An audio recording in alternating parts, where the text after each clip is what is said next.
Hello everyone. तो चलिए start करते हैं अपनी नेक्स्ट वीडियो। इससे जो पिछली वीडियो थी अपनी, उसमें हमने एक्सरसाइज 2.2 से पहले जितने भी क्वेश्चंस थे वो कर लिए थे, ठीक है, गामा फंक्शंस के। आज हम एक्सरसाइज 2.2 को स्टार्ट करेंगे। इसका पहला क्वेश्चन क्या है, इसने दिया है शो दैट कि ये किसके इक्वल होगा, इसके इक्वल आएगा, ठीक है। गामा फंक्शन दे रखा है ना 0 से इन्फिनिटी। तो देखो कैसे करेंगे हम इसको।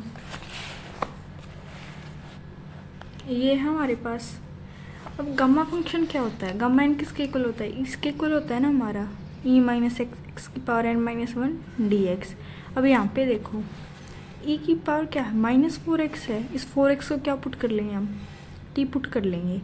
तो यहाँ से x की वैल्यू क्या आई हमारी t/4, और फिर x की वैल्यू अगर हम 0 रखेंगे t की वैल्यू क्या आएगी 0। x की वैल्यू अगर हम इन्फिनिटी रखेंगे t की वैल्यू क्या आएगी इन्फिनिटी। फिर यहाँ से dx क्या आ गया हमारे पास dt/4। अब ये जो वैल्यूज़ आई है ना, ये इसमें पुट कर देंगे हम सारी। लिमिट कहाँ से कहाँ तक, 0 से इन्फिनिटी तक। फिर e -4x की जगह हमने क्या पुट किया था, t पुट किया था, t रख दिया। फिर x की पावर 3/2 है ना, तो x की वैल्यू क्या आई हमारी t/4, इसकी पावर कितनी हुई 3/2। अब देखो dx की वैल्यू क्या आई थी dt/4, ये पुट कर दिया हमने। फिर यहाँ से देखो अब क्या किया, जो 1/4 है इसको भी बाहर ले लिया इंटीग्रेशन से। और अब यहाँ पे जो 1/4 है इसकी कितनी पावर है 3/2। इसको हम क्या लिख सकते हैं 1/4 को 1/2 का स्क्वायर, ठीक है। अब 2 × 3/2 होगा तो 2 से 2 कैंसिल हो जाएगा, हमारे पास क्या रह जाएगी 2 की पावर 3, ठीक है। वो क्या आएगी हमारे पास 8, 1/8 आ गई, और यहाँ से 1/4 आ गया हमारा। अब देखो 0 से infinity limit e minus T, और t की पावर कितनी 3/2 × dt। ये हमारे पास गामा फंक्शन आ गया ना। अब तो इसको हम कैसे लिख सकते हैं, यहाँ पे n की वैल्यू क्या आएगी हमारे पास, देखो इसको हम डिनोट करते हैं ना गामा n से। तो n-1 की वैल्यू दे रखी है हमें ये, तो n की वैल्यू क्या हो जाएगी 3/2 + 1, ठीक है। जब ये n-1 की value is equal to this है, तो n की वैल्यू क्या आएगी 3/2 + 1, वो क्या आ गई 5/2। तो लिख दिया गामा 5/2। ये किसके इक्वल हो गया 1/32। गामा 5/2 को हम कैसे लिख सकते हैं, वो हमने पीछे पढ़ा था ना, देखो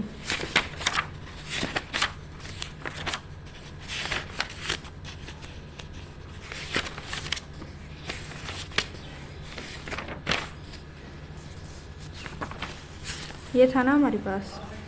इसको हम कैसे लिख सकते हैं, ऐसे ना n-1 × n-2 up to gamma n-r तक। गामा 5/2 को कैसे लिखा था हमने, पहले इसमें से एक लेस कर लिया, वो क्या आया 3/2 आया, इंटू फिर अंदर क्या रह गया था 3/2 में से एक और लेस किया क्या आएगा 1/2, अंदर क्या रह जाएगा गामा 1/2। वही चीज़ कर ली यहाँ पे भी हमने, ठीक है। हमारे पास क्या रह गया गामा 1/2। फिर ये किसके इक्वल आ गया, इसके इक्वल। हमें किसके इक्वल लेके आना था, इसको इसके इक्वल लेके आना था, ठीक है। अब सेकेंड पार्ट देखो, इसका क्या दे रखा है इन्होंने, लिमिट दी है 0 से इन्फिनिटी तक x³ e minus X dx is equal to 6। इसके 6 के इक्वल प्रूव करना है इसको। तो इसमें क्या कर लेंगे हम, जो यू है ना, क्या है ये हमारे पास 0 से इन्फिनिटी गामा फंक्शन है हमारे पास e माइनस एक्स, और x की पावर कितनी n-1 × dx। फिर गामा फंक्शन है तो n-1 की वैल्यू 3, n की वैल्यू क्या आएगी 3 + 1 हो जाएगी, ठीक है ना। देखो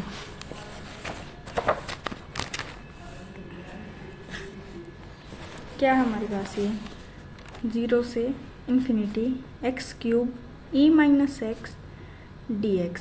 गामा फंक्शन क्या होता है हमारा, गामा n किसके इक्वल होता है हमारा 0 से infinity e minus x x की पावर n-1 × dx। n-1 की वैल्यू क्या है हमारी 3, n की वैल्यू क्या आ गई 4 आ गई, ठीक है। तो ये क्या आ गया गामा 4। अब गामा 4 को क्या कर सकते हैं हम, ऐसे करते हैं ना 4 - 1 फैक्टोरियल n की 3 फैक्टोरियल, ये किसके इक्वल आएगा 6 के इक्वल। ये प्रूव करना था ना हमें, ठीक है।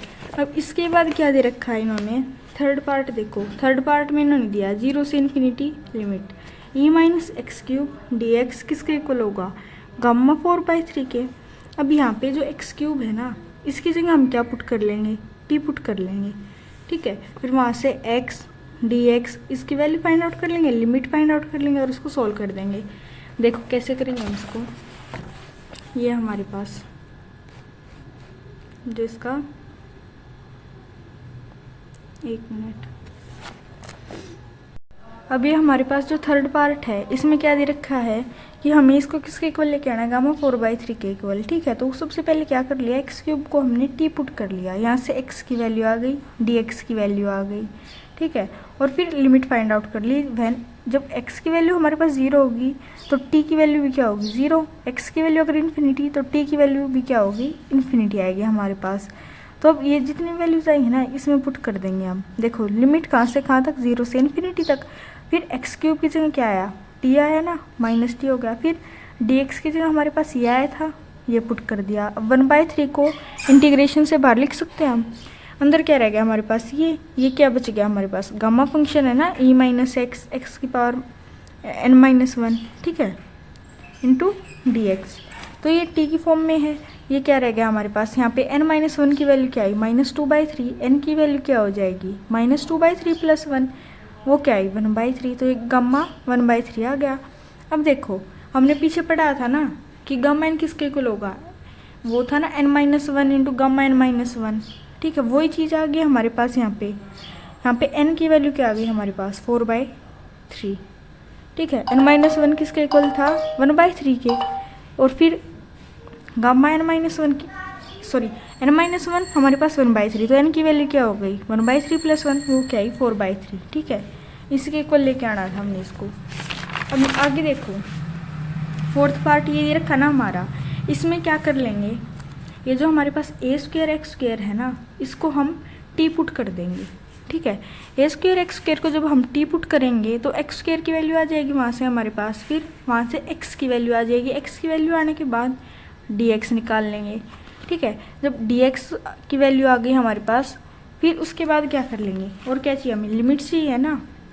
वैन x की वैल्यू अगर 0 होगी तो t की वैल्यू क्या आएगी, फिर x की वैल्यू अगर इन्फिनिटी होगी तो t की वैल्यू क्या आएगी। हमने ये सारी वैल्यूज़ फाइंड आउट कर ली और इसमें पुट कर दी। पुट करने के बाद हमारे पास ये आंसर आ जाएगा। ठीक है, एक बार ट्राई करके देख लेना इस क्वेश्चन को, अगर हो जाए तो ठीक है। अब फिफ्थ में क्या दे रखा है, फिफ्थ पार्ट में 0 से इन्फिनिटी लिमिट है, x⁶ e की पावर क्या, -2x dx किसके इक्वल, 45/8, इसके इक्वल लेके आना है ना हमने इसको। तो देखो इस क्वेश्चन में हम क्या कर लेंगे, ये हमारे पास फिफ्थ पार्ट, यहाँ पे जो 2x है ना, इसको हमने पुट कर लिया t के इक्वल। 2x को जब हमने t पुट किया तो x की वैल्यू आ गई, dx की वैल्यू आ गई। फिर लिमिट्स कहाँ से कहाँ तक थी, 0 से इन्फिनिटी। फिर x की वैल्यू अगर 0 होगी तो t की वैल्यू क्या आएगी, 0 आएगी, ये चीज़ होगी। ठीक है, फिर x की वैल्यू अगर इन्फिनिटी होगी तो t की वैल्यू क्या आएगी, इन्फिनिटी आएगी। अब 0 से इन्फिनिटी, x की वैल्यू क्या आई थी, t/2, इसकी पावर कितनी होगी, 6 इंटू e की -2x, 2x की जगह हमने क्या लिया था, t लिया था ना, तो -t। फिर dx की जगह क्या आया था अपना, dt/2, ये पुट कर लिया यहाँ पे हमने। अब देखो t की पावर 6 e-t dt/2, अब ये क्या हो गया, 2 की पावर 6 64 हो गया। 1/64 इंटू 1/2 को हमने इंटीग्रेशन से बाहर ले लिया, अंदर ये रह गया हमारे पास। ये गामा फंक्शन की फॉर्म है, होती है ना हमारी, गामा फंक्शन की फॉर्म में आ गया। तो देखो n-1 की वैल्यू क्या है, यहाँ पे 6 है। ठीक है, तो n की वैल्यू क्या होगी, 6 + 1 हो जाएगी ना हमारी, तो गामा 7। अब गामा 7 को क्या लिख सकते हैं हम, 7 - 1 फैक्टोरियल, यानी कि 6 फैक्टोरियल, वो लिख लिया। इसको सोल्व करने पर क्या आया, 45/8, ये प्रूव करना था ना हमने इसको। ठीक है, अब इसके बाद नेक्स्ट पार्ट में क्या दे रखा है, 6th पार्ट है हमारा। इसमें बोला इसने 0 से इन्फिनिटी लिमिट है 4x⁴ इंटू e-x⁴ dx किसके इक्वल होगा, गामा π/4 के। इसमें हम क्या कर लेंगे कि जो x⁴ है ना, इसको हम t पुट कर लेंगे। फिर इसी तरह जैसे पिछले क्वेश्चंस में किया है ना हमने, कि x की वैल्यू निकाल ली, dx की वैल्यू फाइंड आउट कर ली, लिमिट्स फाइंड आउट कर ली, और फिर इनमें पुट कर दी और इनको सोल्व कर दिया तो हमारे पास आंसर आ जाएगा। देखो बिल्कुल सिंपल क्वेश्चन है। यहाँ पे x⁴ को हमने t पुट कर लिया, x की वैल्यू फाइंड आउट कर ली, dx निकाल लिया। ठीक है, ये हमारे पास इसकी लिमिट्स हो गई। अब इसके बाद इसमें पुट की तो ये कैंसिल हो गया, 4 से 4, अंदर ये रह गया। t की पावर यहाँ पे क्या थी, 1 थी, यहाँ पे क्या -3/4 + 1, वो क्या आएगा 1/4 into E minus T D T. ठीक है, किसके इक्वल आ गया यहाँ पे n-1 की वैल्यू आ गई 1/4 के इक्वल। n की वैल्यू क्या आ गई 1/4 + 1 यानी कि गामा π/4। ठीक है, अब नेक्स्ट पार्ट देखो, इसमें क्या दे रखा है 0 से 1 लिमिट्स दे रखी हैं। जो हमारे पास गामा फंक्शन होता है उसकी लिमिट्स कहाँ से कहाँ तक होती हैं 0 से इन्फिनिटी तक होती है ना, और जो बीटा फंक्शन होता है उसमें होती है हमारे पास 0 से 1 तक। तो इसमें क्या दे रखा है dx/√1 - x³, वो किसके इक्वल लेके आना है, इसके इक्वल लेके आना है। तो इसमें हमने बीटा फंक्शन का यूज़ करना होगा। कैसे करेंगे, ये जो हमारे पास x³ है इसको t पुट कर लेंगे, x की वैल्यू आ जाएगी, फिर dx की वैल्यू आ जाएगी, लिमिट्स आ जाएंगे हमारे पास, इसमें पुट कर देंगे। इसमें पुट करने के बाद ये देखो ये आएगा हमारे पास, जब हमने इसमें ये सब पुट किया ये आया हमारे पास 1 - t, इसकी पावर क्या थी हमारी 1/2, ऊपर गया -1/2, फिर -2/3 क्या हो गई हमारे पास 1 - t की, ये देखो -1/2, सॉरी ये सिर्फ हमारे पास t था, t की पावर कितनी -2/3, और 1 - t, ये जब इसको ऊपर लेके जाएंगे क्या हो जाएगी -1/2 dt। अब इसको देखो ये क्या आ गया हमारे पास, बीटा फंक्शन आ गया ना हमारे पास, 0 से 1 लिमिट x की power m-1 1 - x n-1 dx। ठीक है, इसमें x की हमारे पास क्या है t है, तो बीटा फंक्शन हो गया, mn की वैल्यू आ गई, इनमें ऐड कर दिया ना, यहाँ पे m-1 इसके इक्वल था, तो m की वैल्यू क्या होगी, जब इसमें 1 ऐड करेंगे n-1 इसके इक्वल, तो n की वैल्यू क्या आई, इसमें 1 ऐड कर दिया, ये आ गई ना हमारे पास। अब देखो बीटा फंक्शन और गामा फंक्शन के बीच में हमने रिलेशन पढ़ी थी ना, उसका प्रूफ भी किया था हमने, वो क्या थी, जब बीटा mn किसके इक्वल होगा, gamma m × gamma n upon gamma m + n। ठीक है, उसी चीज़ का हमने यहाँ पे यूज़ कर दिया।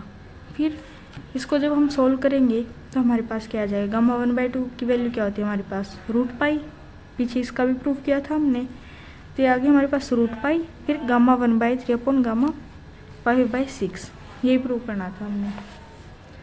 अब जो नेक्स्ट पार्ट है इसमें क्या दे रखा है 0 से इन्फिनिटी, ये तो गामा फंक्शन की फॉर्म में ही है ना हमारे पास, 0 से इन्फिनिटी लिमिट दे रखी हैं। तो इसमें क्या कर लेंगे हम, ये देखो a² x² है, इसको हम क्या पुट कर लेंगे t पुट कर लेंगे, फिर यहाँ से हमारी x² की वैल्यू आ जाएगी, x की वैल्यू आ जाएगी, फिर dx फाइंड आउट कर लेंगे, फिर लिमिट्स फाइंड आउट कर लेंगे। ठीक है, वो करने के बाद इसमें ये सारी वैल्यूज़ पुट कर देंगे, वैल्यूज़ पुट करने के बाद हमारे पास क्या रह जाएगा सिर्फ 1/a⁶। ठीक है, एक बार इसको ट्राई करके देखना आप। अब सेकंड क्वेश्चन में क्या दे रखा है, प्रूव द फॉलोइंग, 0 से 1 लिमिट है x4 × 1 - x³ dx, किसके इक्वल लेके आना हमने 1/280 के इक्वल। ठीक है, तो इसको कैसे प्रूव करेंगे हम, ये देखो लिमिट कहाँ से कहाँ तक है 0 से 1, बीटा फंक्शन में होती है ना हमारे पास 0 से 1 लिमिट, तो ये क्या हो गया बीटा फंक्शन की फॉर्म में आ रखा हमारा x की पावर m-1 और 1 - x की पावर n-1, तो mn की वैल्यू फाइंड आउट कर लेंगे हम, इनमें 1 ऐड करके, ये क्या हो गया 4 + 1 5, m की वैल्यू क्या हुई 5 आ गई ना, फिर 3 + 1 4, n की वैल्यू क्या आ गई हमारे पास 4। अब बीटा फंक्शन और गामा फंक्शन के बीच में हमने रिलेशन पढ़ ही रखा है, वो क्या है gamma m gamma n upon gamma m + n, वो लगा दिया हमने इसमें, फिर सोल्व करके हमारे पास क्या आ जाएगा 1/280, इसके इक्वल प्रूव हो जाएगा। ये देखो एक बार इसका प्रूफ देख लो, ये रहा, वही चीज़ कर रखी है ना कि बीटा फंक्शन बन गया हमारे पास, फिर वो जो रिलेशन पड़ी थी वो लगा दी हमने, इसको जब सोल्व किया हमारे पास ये रह गया। ठीक है, अब सेकंड पार्ट में क्या बोल रखा है 0 से 1 x² 1 - x³ dx किसके इक्वल होगा, इसके इक्वल आएगा हमारे पास। अब देखो ये भी बीटा फंक्शन बन गया ना हमारे पास, x की पावर m-1 और 1 - x की पावर n-1, m और n की वैल्यू फाइंड आउट कर लेंगे हम, यहाँ से क्या आएगी m की वैल्यू 3 हो जाएगी और यहाँ से 4, तो 3 और 4 आ गई mn की वैल्यूज़। फिर वही जो रिलेशन पड़ी थी हमने बीटा फंक्शन गामा फंक्शन के बीच में वो लगा दी, वो लगाने के बाद हमारे पास क्या आंसर आ जाएगा 1/60। अब थर्ड पार्ट में क्या करेंगे हम 0 से 2 इंटीग्रेशन की limit they the, x² dx upon this किसके इक्वल, इसके इक्वल लेके आना हमने। तो इसमें क्या कर लेंगे, जो हमारे पास ये x है ना इसको हम 2t के इक्वल रख लेंगे। ठीक है, x की वैल्यू क्या रख लेंगे हम यहाँ पे 2 × t। देखो एक बार इसको कैसे सोल्व करेंगे हम,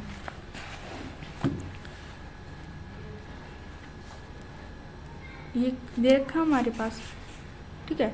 तो x की वैल्यू क्या रख ली, 2t के इक्वल रख ली, dx की वैल्यू आ गई। फिर x अगर 0 होगा तो t की वैल्यू क्या होगी, 0। x की वैल्यू अगर हम 2 पुट करेंगे यहाँ पे, t की वैल्यू क्या आएगी, 1 आएगी। इसमें ये सारी वैल्यूज़ पुट कर दी। वैल्यूज़ पुट करने के बाद हमारे पास क्या आया, 0 से 1, x की वैल्यू क्या थी, 2t थी, तो ये क्या हो गया 4t² √2 माइनस x की वैल्यू क्या आई थी हमारे पास, 2t, ये पुट कर दी। dx की वैल्यू 2 × dt, ये रख लिया यहाँ पे। अब देखो 4 × 2 8 हो गया, 8t² dt अपॉन, यहाँ से √2 को कॉमन ले लिया, अंदर क्या बच गया, √1 माइनस t। अब 0 से 1 देखो 8/√2 आ गया ना यहाँ से हमारा t², फिर 1 माइनस टी की पावर यहाँ पे क्या है, 1/2 है, ऊपर लेके जाएंगे क्या होगी, माइनस में हो जाएगी, ये आ गया। अब इसको देखो 8/√2 को इंटीग्रेशन से बाहर लेंगे और अंदर क्या रह जाएगा, 0 से 1 इंटीग्रेशन की लिमिट और फिर t² × 1 माइनस टी की पावर -1/2 किसकी फॉर्म में आ गया, बीटा फंक्शन की फॉर्म में आ गया ना हमारा। वो क्या होता है, x की पावर m-1 × 1 माइनस x की पावर n-1। तो बीटा फंक्शन की फॉर्म में आने के बाद यहाँ पे m और n की वैल्यू फाइंड आउट कर लेंगे, इनमें 1 ऐड करके, ठीक है। क्यों किया 1 ऐड, क्योंकि m-1 की वैल्यू क्या आई थी यहाँ पे 2, तो m की वैल्यू क्या हो जाएगी 2 + 1 यानी कि 3, ठीक है। इसी तरह n की वैल्यू आएगी हमारे पास n-1 इसके इक्वल -1/2 के, तो n की वैल्यू आ जाएगी -1/2 + 1, वो क्या हो गया 1/2। अब जो बीटा और गामा फंक्शन के बीच में रिलेशन होता है वही यूज़ करके हमने ये लिख लिया। फिर गामा 1/2 किसके इक्वल आएगा, √π के इक्वल आएगा, ये हो गया हमारे पास। ये क्या आ गया, गामा 7/2। फिर 8/√2 × 2 √π, इसको कैसे लिख सकते हैं हम, -1 करके लिख सकते हैं, कैसे, ये इसको हम ऐसे लिख सकते हैं ना, gamma n = n-1 × gamma n-1, ठीक है। इस चीज़ का यूज़ कर लिया तो 7/2 में से 1 को लेस के क्या आया, 5/2 आया, 5/2 बाहर आ गया × गामा 5/2। फिर इसी तरह इसको भी क्या कर लेंगे हम, फिर से 1 लेस कर देंगे, वो क्या आ जाएगा 3/2, अंदर क्या रह जाएगा 3/2। फिर 1 लेस कर देंगे, वो क्या आएगा 1/2 × गामा 1/2, ठीक है। ये आ गया हमारे पास। अब इसको सोल्व कर लेंगे तो हमारे पास क्या रह जाएगा 64√2/50, ठीक है। यही हमें प्रूव करना था। अब जो इसका 4th पार्ट है, इसमें क्या दे रखा है इन्होंने, 0 से 1 dx अपॉन √1 माइनस xn किसके इक्वल आएगा, इसके इक्वल आएगा। तो सिंपल सा क्वेश्चन है, इसमें क्या कर लेंगे, जो xn है ना इसको हम t पुट कर लेंगे, यहाँ से x की वैल्यू आ जाएगी, फिर dx की वैल्यू आ जाएगी, और फिर इसके बाद लिमिट्स आ जाएंगी हमारी। फिर से ये बीटा फंक्शन की फॉर्म में आ जाएगा, और हम जो बीटा फंक्शन और गामा फंक्शन के बीच में रिलेशन होती है उसका यूज़ कर लेंगे और हमारे पास ये आंसर आ जाएगा, ठीक है। 5th पार्ट में देखो इसने क्या दिया है, -1 से इन्फिनिटी लिमिट है x + 1 upon x + 2⁶ dx is equal to किसके इक्वल आना चाहिए हमारा 1/20 के इक्वल आना चाहिए। इसने हिंट क्या दिया है कि x + 1 अपॉन x + 2 को क्या पुट करें, हम z पुट करेंगे। जब हम इसको z पुट करेंगे तो हम यहाँ से x की वैल्यू निकाल सकते हैं, फिर इसकी जो लिमिट्स है ना वो फाइंड आउट कर लेंगे। लिमिट्स फाइंड आउट करने के बाद क्या होगा, हम dx की भी वैल्यू निकाल सकते हैं, ठीक है। इन सब की वैल्यूज आने के बाद इसमें पुट कर देंगे हम। पुट करने के बाद जब सॉल्व करेंगे ना हमारे पास क्या आ जाएगा 1/20, ठीक है। देखो एक बार इस क्वेश्चन को, इसने ये बोला है कि हमने क्या पुट कर लिया, इसको इसके इक्वल पुट कर लिया। फिर यहाँ से क्या आया हमारा x की वैल्यू आ गई। अब x की वैल्यू अगर हम -1 रखेंगे तो z की वैल्यू देखो क्या आएगी 0, क्योंकि -1 + 1 क्या हो गया 0, 0 अपॉन समथिंग क्या होगा 0, ठीक है। फिर x की वैल्यू अगर इन्फिनिटी होगी तो z की वैल्यू क्या आएगी 1, ठीक है। तो हमारे पास ये लिमिट्स आ गई। अब हम क्या कर लेंगे, ये किसके इक्वल हो गया हमारे पास -1 to ∞ x + 1 x + 2⁶ था dx। इसको क्या लिख लिया, एक बार तो इसका स्क्वायर कर लिया और एक बार 4, यानी कि इसकी पावर को ब्रेक कर लिया हमने, ये आ गया हमारे पास। अब यहाँ से क्या होगा 0 से 1 लिमिट आई थी हमारी, इसकी लिमिट आने के बाद 2z - 1, हाँ इसकी वैल्यू पुट कर दी, x की वैल्यू यही थी हमारे पास, x + 1 क्या होगा यही तो होगा ना x + 1, फिर x + 2 ये हो गया हमारे पास इंटू dz। अब देखो ये यहाँ पे dz कैसे आया और ये वाली टर्म कहाँ गई हमारे पास देखो z की वैल्यू ये थी ना, इसको हमने z के इक्वल पुट किया था। तो यहाँ पे जब हम इसको डिफ्रेंशिएट करेंगे तो क्या होगा हमारे पास, dz किसके इक्वल आएगा, इसको डिफ्रेंशिएट करेंगे x प्लस 2 का स्क्वायर। ठीक है, अब ये वाली टर्म एज इट इज़, इसका क्या हो गया 1 हो गया, माइनस x माइनस 1। क्यों आएगी, x प्लस 1 वाली टर्म एज इट इज़ आएगी ना, इसका तो 1 हो जाएगा और फिर बाहर माइनस तो था तो अंदर भी हो गया, फिर इंटू dx किसके इक्वल आ गया, x से x कैंसिल हो जाएगा, 2 माइनस 1 क्या रह गया 1/x प्लस 2 का स्क्वायर इंटू dx। तो इसकी जगह हमने क्या पुट कर लिया, dz पुट कर लिया। ठीक है, अब 0 से 1 लिमिट हमारे पास, इसको सॉल्व करके लिखा है तो ये आ गया हमारे पास। फिर 1 माइनस जेड से इसकी एक पावर कैंसिल हो जाएगी, ऊपर क्या रह गया, ये रह गया ना हमारे पास। अब देखो ये किसके फॉर्म में आ गया, बीटा फंक्शन की फॉर्म आ गई ना हमारे पास। लिमिट कहाँ से कहाँ तक, 0 से 1 तक, x की power m-1 into 1 minus x की पावर n-1। तो m-1 किसके इक्वल है, 1 के इक्वल है। m की वैल्यू क्या होगी 1 प्लस 1 यानी कि 2, फिर यहाँ पे 3 प्लस 1 यानी कि 4 हो जाएगी। mn की वैल्यू आ गई, वही जो इनके बीच में रिलेशन होती है उसका यूज़ कर लिया और जब सोल्व किया तो क्या आया 1/20।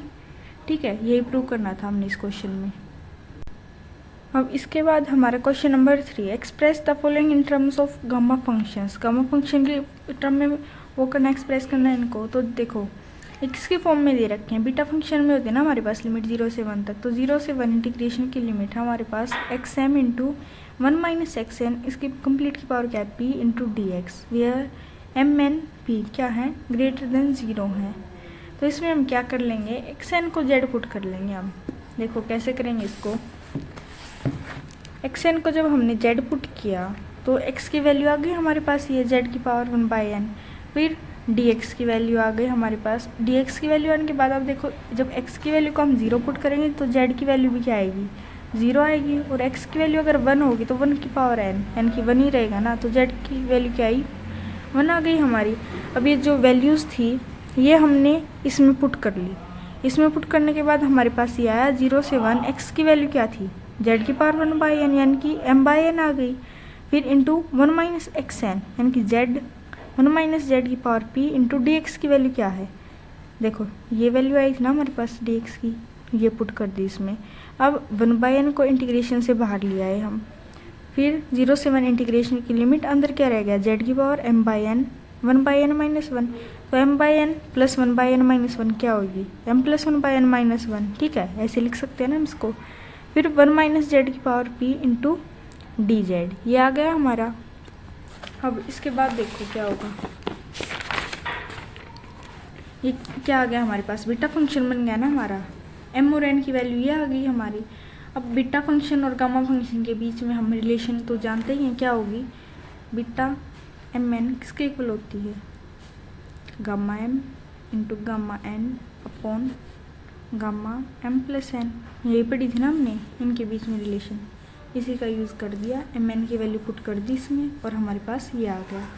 ठीक है, अब सेकंड पार्ट में क्या दे रखा है, 0 से 1 लिमिट है और x की power p minus 1 minus x square, इसकी पावर कितनी क्यों -1 इंटू डी एक्स। तो हम क्या कर लेंगे, जो हमारे पास ये एक्स स्क्वायर है ना इसको z पुट कर लिया। एक्स स्क्वायर को जब हम z पुट करेंगे x की वैल्यू क्या आएगी √z आएगी। ठीक है, x की वैल्यू आ गई, फिर यहाँ से dx की वैल्यू निकाल ली, वो ये आ गई हमारी। फिर अगर x की वैल्यू को 0 रखेंगे तो z की वैल्यू क्या आएगी 0 आएगी, x की वैल्यू 1 होगी तो z की वैल्यू क्या आएगी 1 आएगी। वो ये सारी वैल्यूज इसमें पुट कर दी। पुट करने के बाद हमारे पास ये आया। अब यहाँ से देखो 1/2 को इंटीग्रेशन से बाहर लिख लिया। इंटीग्रेशन के अंदर क्या रह गया हमारे पास z की पावर p माइनस 2/2, ये कहाँ से आई, देखो z की पावर यहाँ पे क्या थी p माइनस 1/2 और यहाँ पे क्या -1/2, पावर ऐड हो जाएंगे ना हमारे पास, बेस सेम है तो क्या आ जाएगा p माइनस 2/2 आएगा। फिर 1 माइनस जेड, इसकी पावर क्या है q minus 1 into D Z, ये आ गया हमारे पास। फिर इसको हम कैसे लिख सकते हैं, p/2 माइनस 1 लिख सकते हैं ना हम, 2/2 से कैंसिल हो जाएगा, p/2 माइनस 2/2 यानी कि 1, ये आ गया हमारे पास। अब ये एज इट इज़। अब ये देखो क्या बन गया, बीटा फंक्शन बन गया ना हमारा। लिमिट कहाँ से कहाँ तक 0 से 1 तक लिमिट हो गई और z की पावर क्या हो गई m-1 और 1 माइनस जेड की पावर क्या हो गई n-1, m एन की वैल्यू आ गई हमारे पास। फिर वहीं गामा फंक्शन और बीटा फंक्शन के बीच में जो रिलेशन होती है उसका यूज़ कर लिया और हमारे पास आंसर आ गया इसका। थर्ड पार्ट देखो क्या दे रखा है इन्होंने, ये दे रखा है कि लिमिट कहाँ से कहाँ तक है, 0 से a तक है। x की power m-1 into a minus x, फिर इसकी पावर क्या है n-1 इंटू dx। तो हमारे पास ये x है ना, इसको क्या पुट कर लेंगे az। अब देखो az क्यों पुट किया, az पुट करने से पता है क्या होगा, यहाँ पे अगर हम x की वैल्यू az रखेंगे ना तो a को हम कॉमन ले सकते हैं, अंदर क्या रह जाएगा 1 माइनस जेड।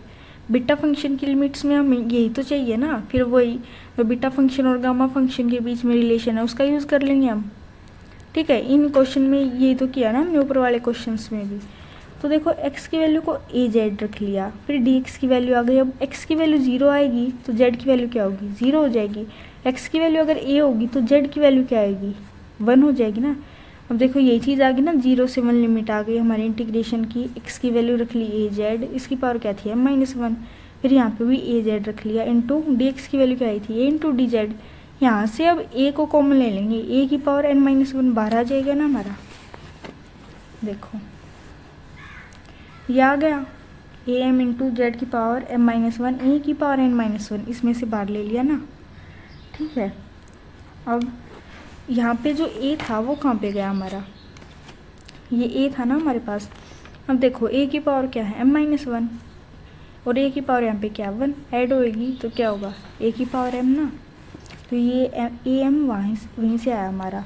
अब देखो a की पावर m और a की पावर n-1 तो क्या होगा a की पावर m प्लस n-1 हो जाएगी। इसको इंटीग्रेशन से बाहर ले लेंगे, अंदर ये रह जाएगा। ये क्या बन गया हमारा बीटा फंक्शन आ गया अब हमारा। तो यहाँ से m की वैल्यू क्या आई m, यहाँ से n, ये आ गई। गामा फंक्शन और बीटा फंक्शन के बीच में जो रिलेशन थी उसका यूज़ कर लिया और ये किसके इक्वल आ गया, इसके इक्वल आ गया हमारा। ठीक है, अब देखो क्वेश्चन नंबर 4 में क्या बोला इन्होंने, इवेल्युएट द फॉलोइंग इंटीग्रल्स। तो इसकी वैल्यू हमने फाइंड आउट करनी है क्या होगी। ठीक है, 0 से इन्फिनिटी तक लिमिट दे दी और ये दे दिया हमारे पास। तो इसमें हम क्या कर लेंगे, सबसे पहले x की पावर जो 8 है ना, इसको अंदर मल्टीप्लाई कर लेंगे। वो क्या हो जाएगी x की पावर 8 इंटू यानी कि x की पावर 14। फिर उसको अलग अलग करके लिख लेंगे, अलग अलग करके लिखेंगे तो हमारे पास वो किसकी फॉर्म में आ जाएगा, उसकी फॉर्म में आ जाएगा ना बीटा फंक्शन की फॉर्म में। बीटा फंक्शन की फॉर्म में आने के बाद उसको सोल्व कर देंगे।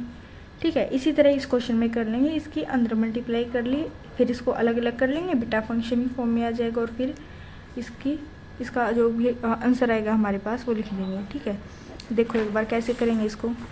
ये है, इसके अंदर मल्टीप्लाई की, ये आया हमारे पास, फिर इसको अलग अलग करके लिख लिया ऐसे। इसके बाद हमें पता है कि x की power m-1 upon 1 plus x की पावर m प्लस n किसके इक्वल होता है, बीटा m n के इक्वल होता है ना, इनकी बीटा फंक्शन। इसी तरह m की जगह हमारे पास n हो तो भी ये बीटा m n के इक्वल होगा। तो देखो यहाँ पे हमारे पास m-1 की वैल्यू क्या आ गई 8 आ गई, m की वैल्यू क्या होगी 9 आ जाएगी ना। फिर m की वैल्यू 9 तो n की वैल्यू यहाँ से क्या हो जाएगी 15। ठीक है, देखो x की पावर 9-1 और 1 प्लस एक्स की पावर 9 प्लस 15। इसी तरह x की पावर क्या थी हमारे पास यहाँ पे 14 थी, तो 14 प्लस 1 यानी 15। n की वैल्यू आ गई, n की वैल्यू 15 है तो यहाँ पे m की वैल्यू क्या हो जाएगी 9। ठीक है, वही लिख ली। अब ये किस वैल्यू आ गई, बीटा फंक्शन है ना हमारे पास, बीटा m n, तो 9 और 15 बीटा 9 15 ये लिख लिया। फिर ये किसकी आ गई n m, वो लिख ली 15 और 9। अब बीटा m n किसके इक्वल होता है, ये प्रॉपर्टी थी ना बीटा फंक्शन की, जो फर्स्ट प्रॉपर्टी थी हमारी कि बी एम एन किसके इक्वल होगा बी एन एम के। तो ये क्या हो जाएंगे 0 के इक्वल आ जाएंगे ना। अगर हम यहाँ पे 9 15 की जगह 15 और 9 कर देंगे तो वो किसके इक्वल आ जाएगा 0 के इक्वल। इसी तरह सेकंड पार्ट में भी ये कर रखा है। कैसे, देखो ये था, इसके अंदर मल्टीप्लाई कर ली, मल्टीप्लाई करने के बाद अब इसको अलग अलग करके लिख लिया। अलग करने के बाद ये क्या आया, बीटा m की वैल्यू क्या आई यहाँ से 4 + 1 5, और ये यहाँ पे क्या आई, जब m की वैल्यू हमारे पास 5 है तो n की वैल्यू क्या रहेगी यहाँ पे 10। फिर इसी तरह इसमें n की वैल्यू क्या है हमारे पास 9 + 1 10, m की वैल्यू क्या आ जाएगी 5। अब बीटा 5 10 + 10 5, इसको हम वही लिख सकते हैं ना कि इसको हम b 10 और 5 लिख सकते हैं। ठीक है, ये क्या हो जाएंगे 2 × बीटा 5 और 10। ठीक है, इसको आप चाहो तो ऐसे भी लिख सकते हो कि 2 बीटा 10 और 5, ठीक है। अब देखो जो नेक्स्ट क्वेश्चन है हमारे पास वो क्या है, 5th, प्रूव दैट कि ये किसके इक्वल होगा, इसके इक्वल होगा हमारा।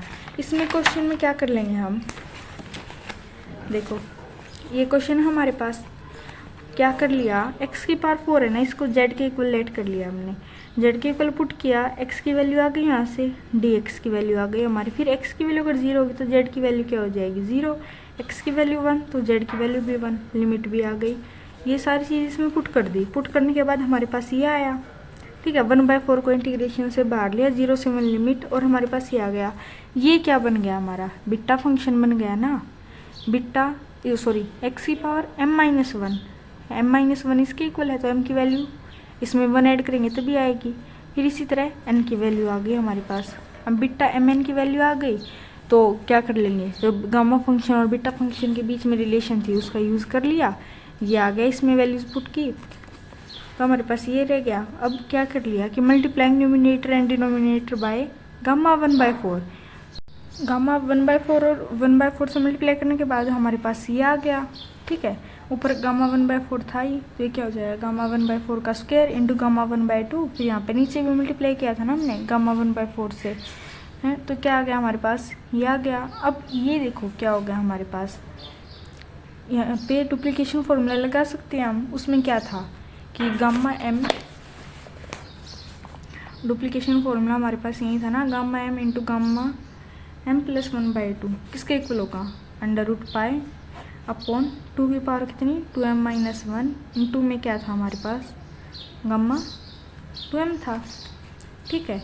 अब यहाँ पे देखो m की वैल्यू क्या आई हमारे पास 1/4 आ गई। m की वैल्यू जब हमारे पास 1/4 है तो इसमें पुट करेंगे तो हमारे पास क्या आएगा, यहाँ पे m की वैल्यू पुट की हमने, देखो √π अपॉन 2 की पावर क्या है 2m-1 है तो m की जगह क्या रख लिया 1/4 - 1, फिर गामा 2m 2 इंटू 1/4, ये क्या आएगा 2, ये भी क्या हो गया 1/2।